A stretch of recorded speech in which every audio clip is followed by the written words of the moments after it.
When it comes to COVID-19, many people are hoping for a cure. And when the word cure pops up, people always think of a vaccine. In the case of COVID-19, a vaccine for cure is rather challenging. Let's see why.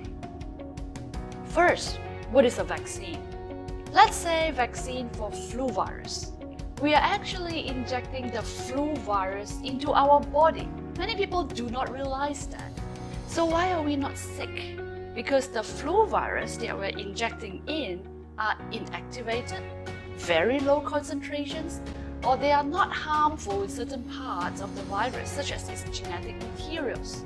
So when our immune system detects this inactivated, low-level, less harmful, or genetic material of the virus, they kill it. So the next time the same virus attacks us, our own immune cells will remember, and it will kill the virus very quickly. So we are protected. Vaccine needs a period of time to activate our body. Normally, for flu vaccine, for example, we need at least 2 weeks.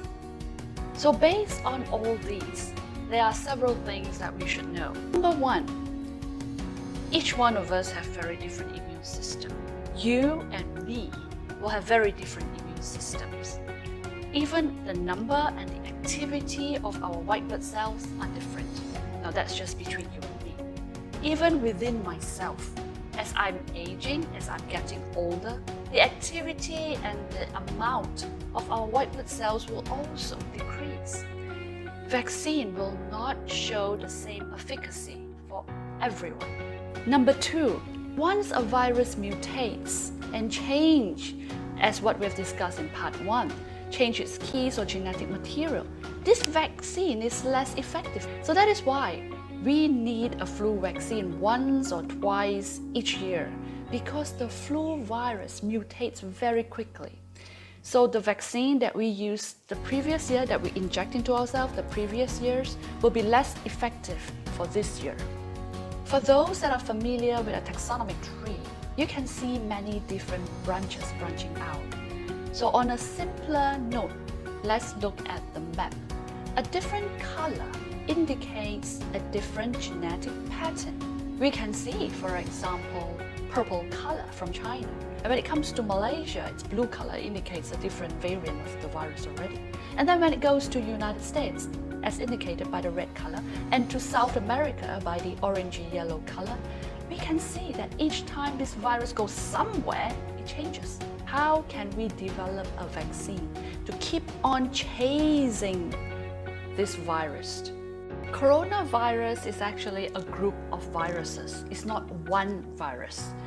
There is a committee, it's called International Committee on Taxonomy of Viruses, or ICTV, has listed the full genome sequence, or where the genetic materials of the virus information is known. And in that list, there are already 20 different species of coronavirus.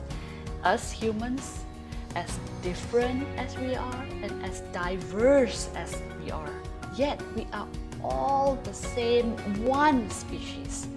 And everybody seems to think that this coronavirus comes from bats.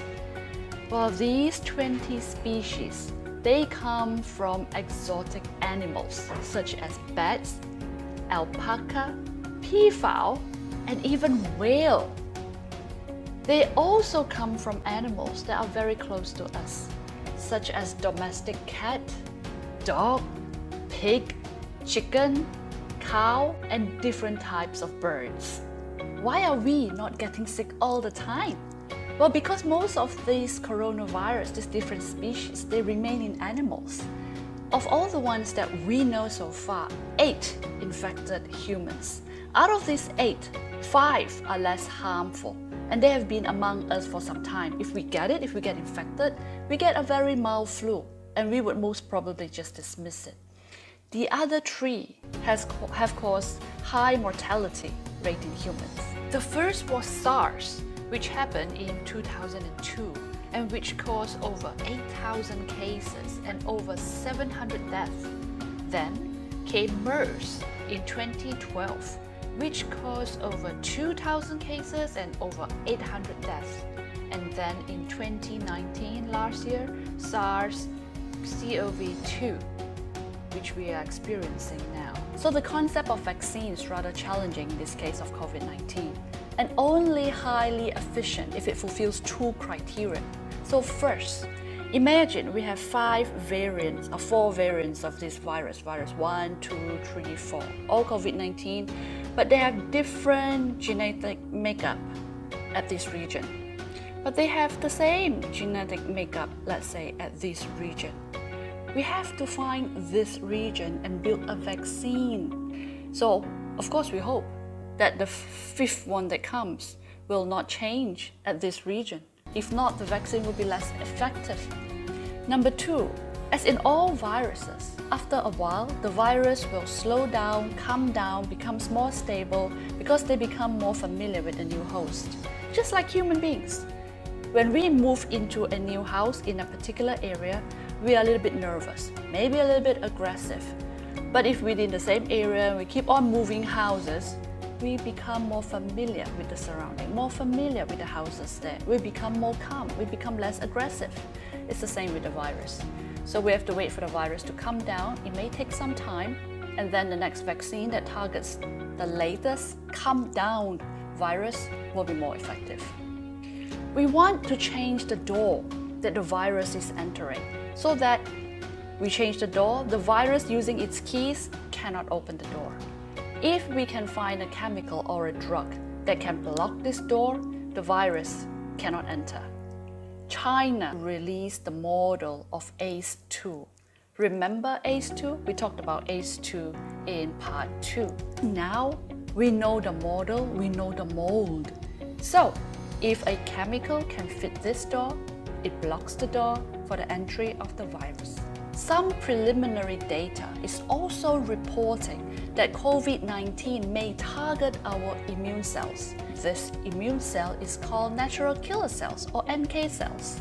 It is well known that not only the number, but the activity of NK cells decreases as we age.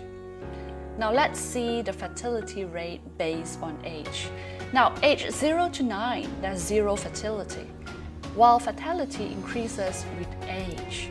Global efforts are also targeting this strategy of blocking the door of NK cells. So from all these, we can see, traditionally, when we talk about virus, we think of a vaccine as cure. Now, we see it from a very different perspective because we know now a different enemy would need a different strategy. And in terms of COVID-19, other non-vaccine strategies may be more feasible.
到目前为止，这些是《黄帝内经》视频课程，可以在 Udemy 学习平台上获得。《黄帝内经》课程、饮食学说与体质、自愈保健方法、经络、气的运动，西医不了解的脏腑功能，五行学说，建立部分关系创造整体系统，玄妙的气，生命的五个根本变量，阴阳学说，哲学观与应用，从头到脚说健康，乳房与乳癌，